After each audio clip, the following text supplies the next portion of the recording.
Hello friends, आप सभी को बहुत बहुत बधाई क्योंकि भारत ने दूसरा टेस्ट मैच 6 विकेट से जीत लिया है। ऑस्ट्रेलिया दूसरा टेस्ट मैच भारत से 6 विकेट से हार गया। वो बिल्कुल भी फाइट नहीं दे पाया तीसरे दिन। जब दूसरा दिन का खेल ख़त्म हुआ था तब ऑस्ट्रेलिया का 1 विकेट गिरा था और उन्होंने काफ़ी तेज़ी से 60 रन बना लिए थे।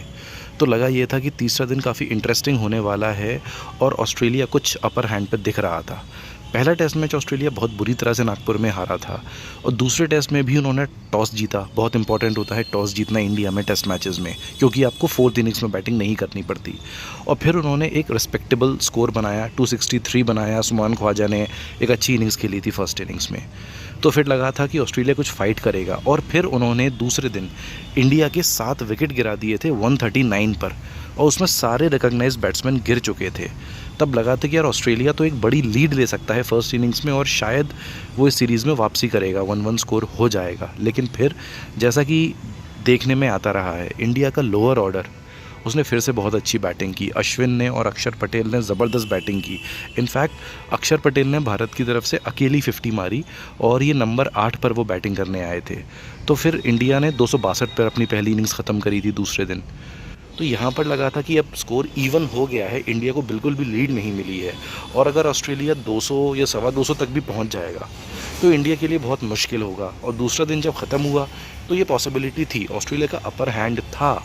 लेकिन तीसरे दिन जो हुआ उसकी किसी ने भी उम्मीद नहीं की थी।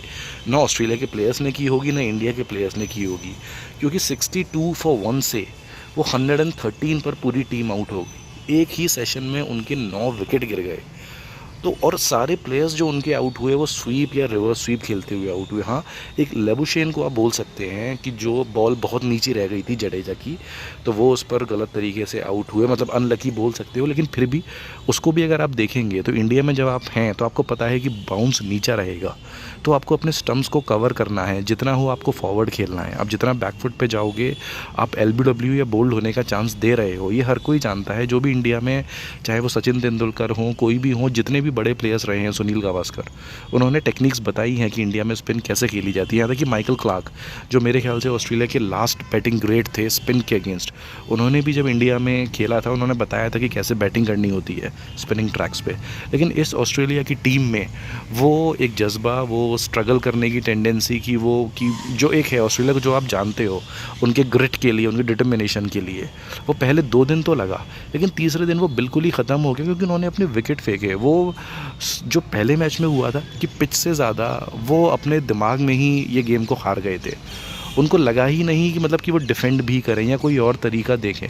वो बस आंख बंद करके स्वीप और रिवर्स स्वीप कर रहे हैं। पैट कमिंस आए हैं और अपनी पहली ही बॉल पर उन्होंने स्वीप करा और वो बोल्ड हो गए।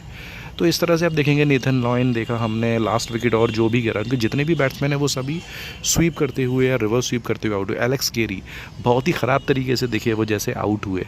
तो इससे ऑस्ट्रेलिया की प्रिपरेशन के ऊपर भी एक सवाल खड़ा होता है। फिर जो इंडिया को टारगेट मिला, बहुत सिंपल सा छोटा सा टारगेट था और उन्होंने उसको इजीली अचीव कर लिया। लेकिन हाँ, भारत के विकेट भी गिरे। आज रोहित शर्मा अपने करियर में पहली बार, टेस्ट करियर में पहली बार रन आउट हुए। उसके बाद विराट कोहली भी अपने करियर में पहली बार स्टंप आउट हुए। ये भी एक अलग ही कोइंसिडेंस हुआ।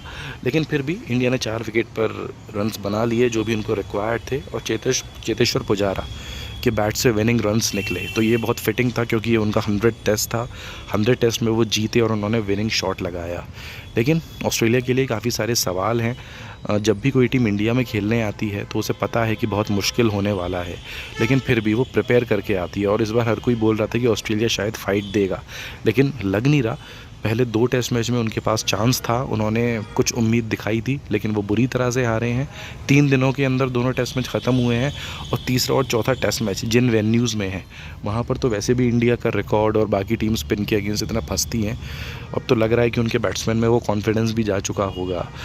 जो हम देखते हैं कि अभी उनके स्मिथ और लेबुशेन सबसे बड़े प्लेयर्स हैं, लेकिन उन्होंने स्ट्रगल किया है। कोई भी बड़ा स्कोर उन लोगों ने नहीं बनाया है। तो ये एक है, जब हम बोलते हैं इंडियन बैट्समैन के लिए कि वो बाहर जाके रन बनाए, हम तभी उनको बड़ा बैट्समैन मानेंगे।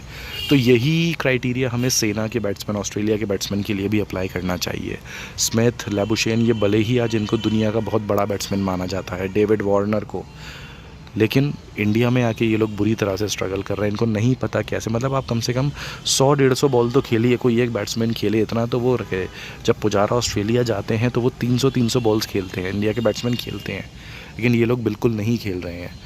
तो ऑस्ट्रेलिया से बहुत डिसअपॉइंटमेंट हुई है सीरीज़ में। देखना होगा आगे वाले दोनों मैचेस में वो क्या करते हैं, इंदौर में और अहमदाबाद में।